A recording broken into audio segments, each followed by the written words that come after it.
İkinci əl avtomobillərdə artım var da, yəni 1500, 2000, 2500 manat beləncinə. 2 saatdır buradayıq, elə birdən yaxınlaşan yoxdur, müştəri yoxdur.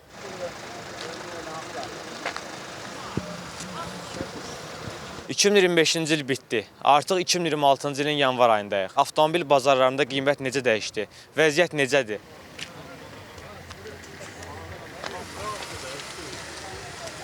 Hansı maşınları satırsınız?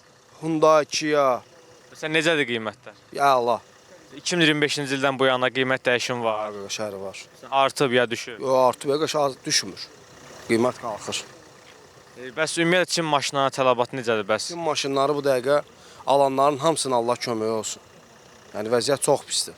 Nəyə görə? Çin maşını satılmır, qarşı ehtiyac hissələri tapılmır. Çin maşınları gələndə Amerika bazarının tələbat azalmışdı, çox azalmışdı. Amma bugünkü gün şükür olsun Allaha ki, Amerika maşını yenidən tələbat artır. Biz Sorento, Santa Fe üstünlük veririk. Qiymətlərdə keçən ilə nisbətən artım var. 2000 manat, 2500 manat artıb qiymətlər. Sən bəs tələbat necədir? Alıcılar var. Alıcı var. Alıcı yanvar-fevral ayında ümumiyyətlə biraz zəif olur. Amma görünür ki, alıcı var, çoxdur. Bəs Çin maşınlarında vəziyyət necədir? Tələbat artıb. Çin maşınlarına tələbat yanvardan sonra azaldı. Rastlamoşka qalxdığına görə. Yox, düşmə yoxdur qardaş. Yəni maşınların qiyməti hələ artıbdır ki, düşmür. Alver zəifdir. 2 ay bundan qabaq 9 minə olan maşın indi 11 mindir. Hansı maşındır o maşın? Əl maşınlar. Misal üçün bizim maşınlar.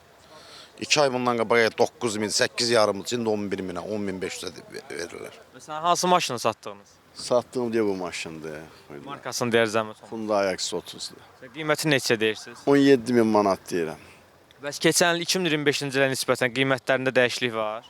Əlbəttə 19 min almışdım, indi 17 minə sata bilmirəm. Yəni zərər eləyirsiniz. Böyle. Hansı maşınla satırsınız? Sorento, Prado. Qiymətlər necədir keçənlə baxanda? Keçənlə baxanda qiymətlər düşüb.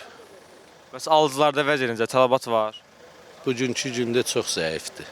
Yeni ildən sonra çox zəifçilikdir.